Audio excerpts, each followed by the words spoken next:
Nevertheless, for Dubos and his contemporaries, reason still prevailed over feeling, for, as he stated, quote, "Nothing is infallible in human affairs aside from reason, and it is to reason that even feeling must submit itself." In this way, then, he was not out of keeping with the previous century and Richelieu himself. Now, I would like to turn to the Cardinal Richelieu here for a moment to explain one of France's most important institutions of taste, an organization to which the Abbé Dubos himself belonged, which was the Académie Française, or the French Academy.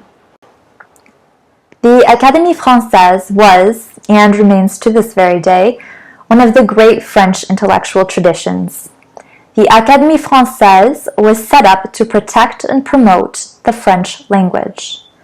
It is composed of 40 immortels, or immortals, who are elected by its membership for life.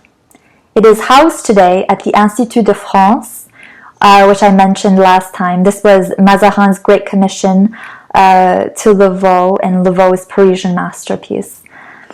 As their task is to bear the French language forward, it is generally composed of authors, historians, and lawyers. It's extremely prestigious and very exclusive. Many of the best French writers you think of were not able to get in. Zola, Balzac, and Verlaine, for just a couple. The Académie Française are the guardians of the French language. The French were and are today obviously very proud of their language. In the early modern period, they considered that their climate was perfect, and that this allowed the flourishing of a precise and glorious language. The French they spoke was majestic and rich, and they considered that a humble person could not speak French, because the language did not admit equivocation. There was nothing vague or retiring in its expression. It was considered a brilliant language that chased away the shadows in which one could hide oneself or one's true feelings. As a quick aside, I just wanted to point out the difference between the French and English languages. If you were to look at a list of all the French words and all the English words printed out, you would find that the English list would be about 7 times longer than the French. The French have much fewer words than English, and this is for many reasons, especially the fact that English combines Latin and Germanic, while the French remain truer to the pure Latin.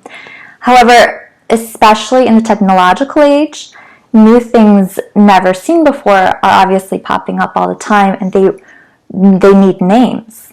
France, however, heavily restricts the ability to develop neologisms or new words, and the French therefore are usually constrained to cobble together pre-existing words into a phrase that will designate the thing with sufficient accuracy.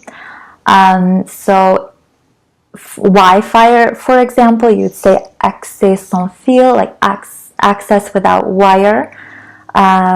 Weekend, they say it, but it's correct. It's more correct to say fin de la semaine, end of the week. The word for podcast they have is service audio à la demande. So they're longer phrases. They require a few words to describe the thing that in English we just develop a word for.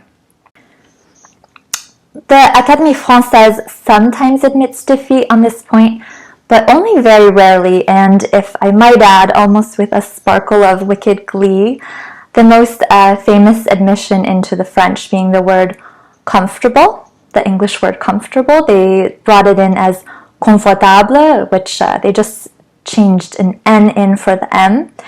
They admitted there was no equivalent idea in French. And they still wouldn't say, you can't say a person is comfortable. I can't say I am comfortable. You can say this piece of furniture is comfortable. But a person would be at ease. And this kind of, you can think back to our discussion of Louis XIV always being on performance. There's no privacy there. There's no idea of comfort. It's pure performance. However, that said, I also want to make clear that the Académie Française it shouldn't be construed as a purely snobby institution looking down on other languages. Today, in fact, it claims that it fights to maintain a democratic language for all French people. And it is true in France that in corporate and high-tech settings, there is a big vogue for English terms that the non-elite might find really obscure and confusing. The Académie Française calls these people out for using these exclusionary terms.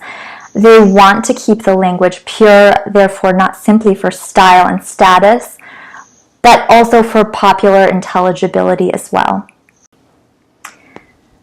The Académie Française obviously has a very hard job on this front. It's kind of an uphill battle. The French usually just import these terms from the English, especially now during our coronavirus pandemic. The Académie Française has been issuing lots of guidance for these terms like working from home, working long distance, all of these English terms that have just been imported quickly into the French language, while the Académie Française is trying to ramp up its efforts to make sure this new space remains as French as possible. So here you see I just took a quick screenshot of the Académie Française website. These two entries are from the 2nd of July. One is présentiel, distanciel. They want people to stop using these words to express on-site versus distance learning. And the other one being reminder. They want this Anglicism gone. So while today people laughed when the Académie Française issued guidance regarding the gender of COVID-19, it's feminine, they decided. La COVID-19, not le COVID-19. People laughed, but in the early modern period, their job was extremely serious. They were expected to buttress the political power of the state through the regulation of the French language and its artistic expressions.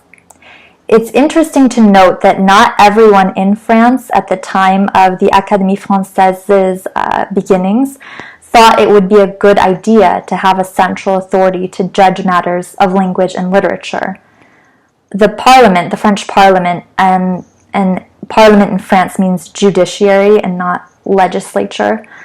They refused to ratify the letters patent for the Académie Française, and it actually took Richelieu over a year to get the measure through, and he eventually just had 3 judges thrown into jail, and the issue took care of itself. Once constituted, however, Richelieu's literary political machine worked like a charm. And it was a good thing, too, because this was the era of quarrels, especially quarrels over art and literature, and Richelieu could finally refer these matters to an authoritative body. The infamous Querelle du Cid, or the Quarrel of the Cid, provides an early example of the authority of the Académie and its role as the regulator of public morality.